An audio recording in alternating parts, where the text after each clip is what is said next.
Hey guys, I'm finally back with my third video. It has taken a while between finishing number 2 and putting out this one, number 3. So I apologize for that. So I'm going to try and offer up some nice eye candy and hopefully something that's interesting to everybody, because I know it's interesting to me.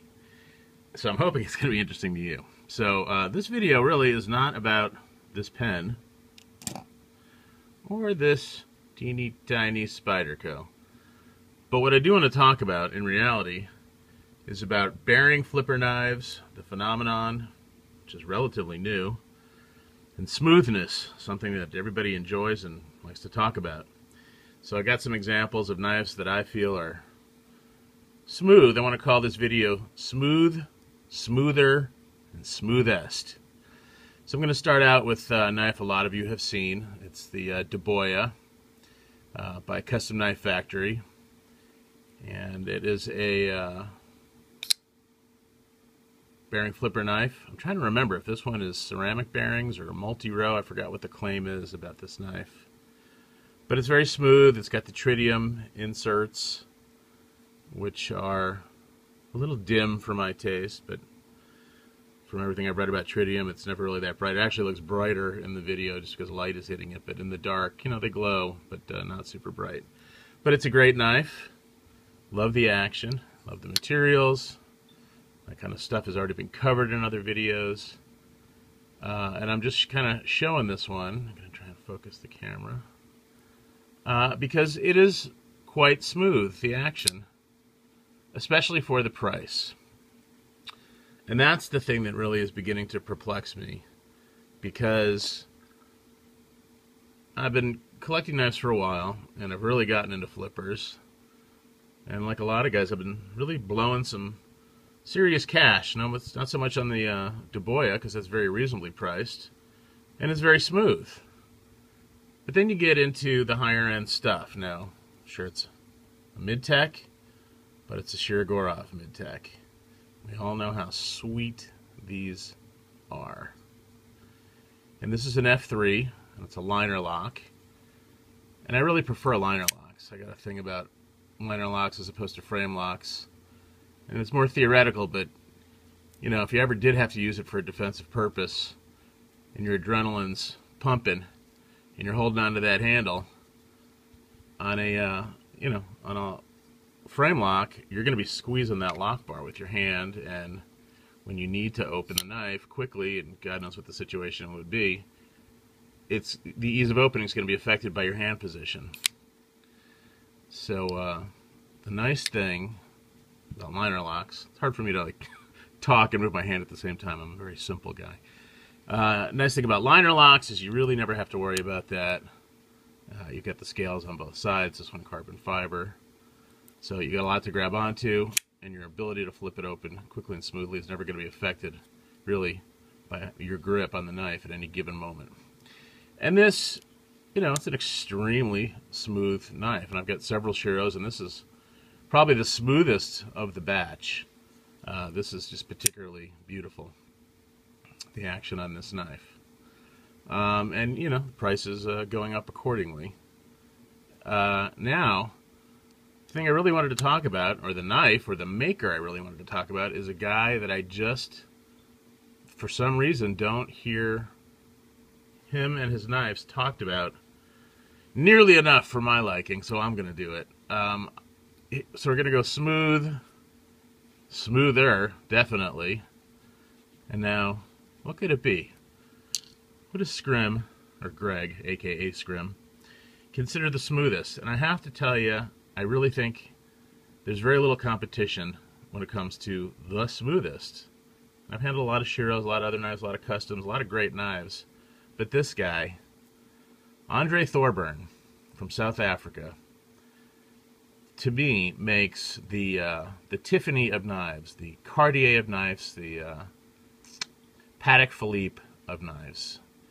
I own a few because I love his work. This one I actually carry. I got this not too long ago. It's got some scratches on the clip, so that's the way I justify actually carrying this thing as an EDC, because it's not perfect. It's almost perfect, but I can rationalize putting it in my pocket and carrying it with me. And I do, because I absolutely think his knives are incredible.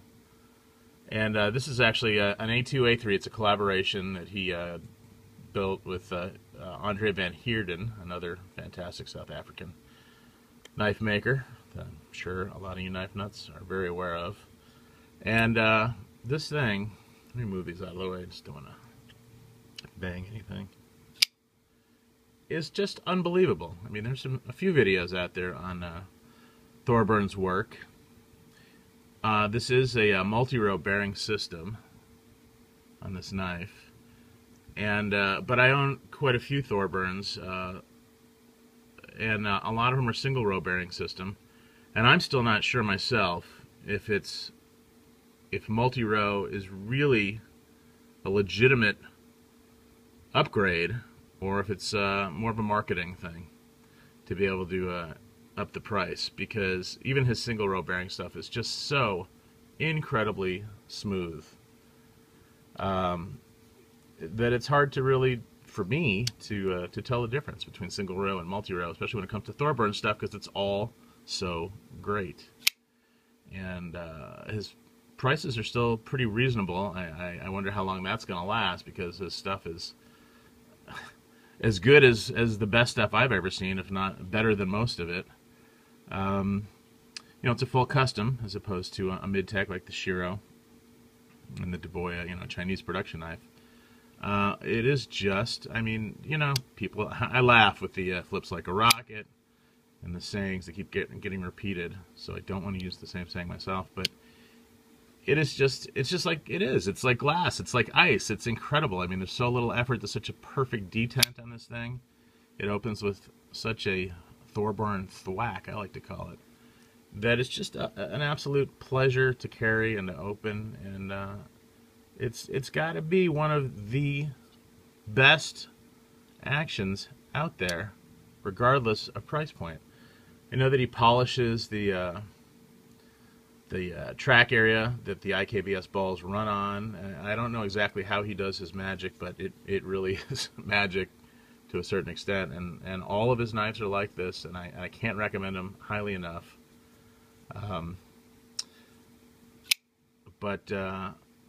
You know, it's the market's getting a little confusing, because there is great Chinese stuff coming out for very reasonable prices.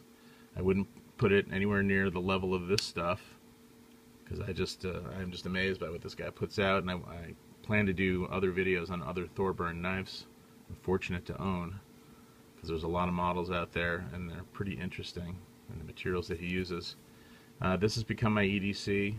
I wanted another A2, A3, I've got a few of them, but I wanted one that wasn't pristine and perfect, so I could put it in my pocket and carry it.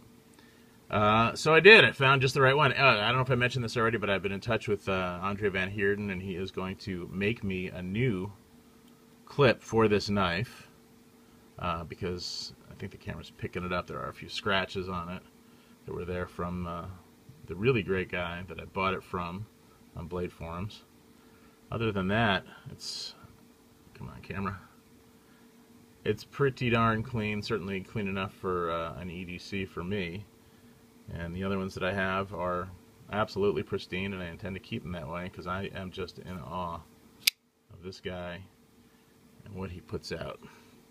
So let me try to do one close pass, hopefully in focus. Maybe some more light over here. And this is just, you know, sculpted G10, hand rubbed satin blade. Sorry for the fingerprints, I probably should have cleaned it up better.